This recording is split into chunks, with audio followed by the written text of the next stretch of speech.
You guys, I've been keeping a secret and it's time to make an announcement. And before we get started, Chrissy, Along the River Homestead, yes, I am in shorts and a sweater. I am spring on the top and summer on the bottom, and that's just how we roll in the Carolinas. Don't be a hater. Okay, down to business. I gotta go put my axe away. I don't chop wood. I want to give a very big shout out and thank you to Doing Things Differently for bringing me into the light, so to speak, on this whole Shed Wars thing.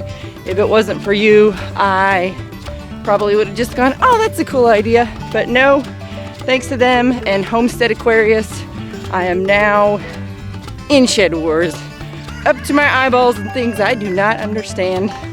This is my intro video. I'm Cecilia.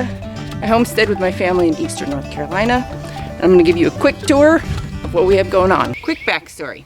We are a military family. My husband is a U.S. Marine, active duty, and in 2019 we were given orders to move to North Carolina. He's stationed out of Cherry Point, and we didn't want to move somewhere, live in a town in base housing again, and have to pay board on 2 horses. So we decided to go looking for property.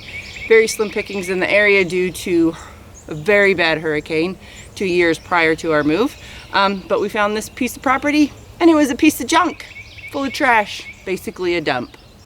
So my husband thought, without me even seeing it, because I couldn't because I was working, this is the perfect place to move my family. It'll be wonderful for horses. And we proceeded to purchase our property. So we've spent the last almost 2 years. We moved in on the day of a hurricane, ripped out carpet during the hurricane, and put new flooring in because it was just that bad. But we've spent the last almost 2 years clearing the property as much as we can with chainsaws and manual labor, no heavy equipment, and improving it so that we can basically become more self-sufficient and provide food for our family. So all the very best homesteads have chickens. We went and got chickens and an honorary turkey named Easter, who's just a mascot. Currently we have chickens in the incubator. We have a mommy chick with baby chicks that aren't hers. We have chicks that are feathered out that are getting introduced to the flock. We have chicks in a closed-in heated brooder. We have chicks in an open brooder. We like chickens. Then of course you're gonna want bunnies, because bunnies are cute and a wonderful meat source, pelt source, and fertilizer source. Where's your babies? Where are they hiding? Oh, they're back there. By the way, there's more bunnies out in a tractor being rotated around the yard.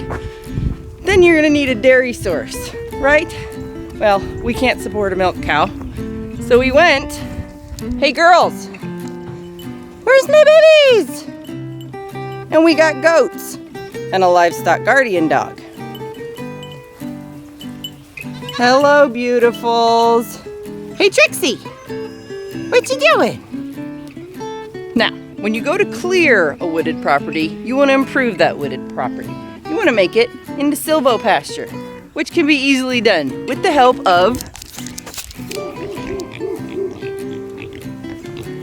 rooting machines. They're basically living tilling machines, and then you get pork at the end of it.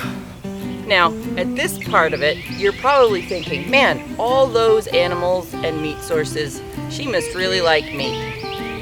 Lifelong vegetarian. I've never tasted pork or beef or rabbit, some chicken every once in a while if it's burned and has barbecue sauce all over it. I really don't like the flavor. I raise them because my family likes meat.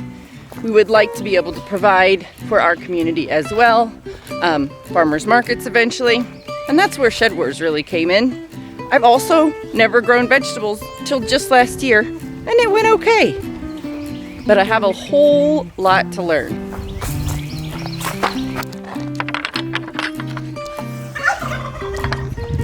So, welcome to the in-ground garden. We literally just built that puppy. Well, the in-ground garden part was there, surrounded by really ugly deer netting. Lumber's so expensive. We cut the posts, we stripped the posts, we treated the posts, we put them in. I think there's a chicken behind me. And Now we have an in-ground garden, but the majority of our gardening is really going on in containers that is also new. So this is the first raised bed I built. Not the most beautiful thing, but free Alaskan milled lumber that my husband did. We have some lettuce, we have some beans. Here, I'll show you. Lettuce, beans, carrots, radishes. I'm really just trying to figure out what I can grow in there and amending as I go. Brand new bed, trying to work on that. Then we had scrap left over from half a remodel on our barn, and I made this bed. This whole area is going to be raised beds. I don't know that they will all be that big, probably 2 on this end, 2 on the other end, and some lower ones, and then it'll all be fenced in eventually. So pretty much everything I did came from starts last year and not seeds I started myself. So I've really been trying to learn the best practices to plant starts, get them flourishing, and actually make my own plants, because it's much more cost effective and quite honestly more rewarding. But we still do buy some starts. I really like getting the kids excited about this. So when we go to the garden center and they see something that they would like to grow, I let them go ahead and pick it up and we try and plant it. My daughter and I are planting some flowers, which we didn't do last year. She has some at that end. They're supposed to be vining, so they should trellis eventually.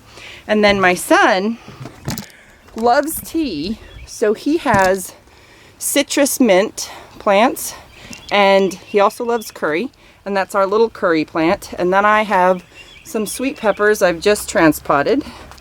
We have some tomatoes, more sweet peppers that are looking really dry that also need to be transpotted, but I ran out of the little pots. I know a lot of people do not have their starts out yet, but we get up to 70, 80 degrees outside during the day, and it's nice and sunny. So the tomato plants, instead of being under lights, definitely seem happier outside in the natural light.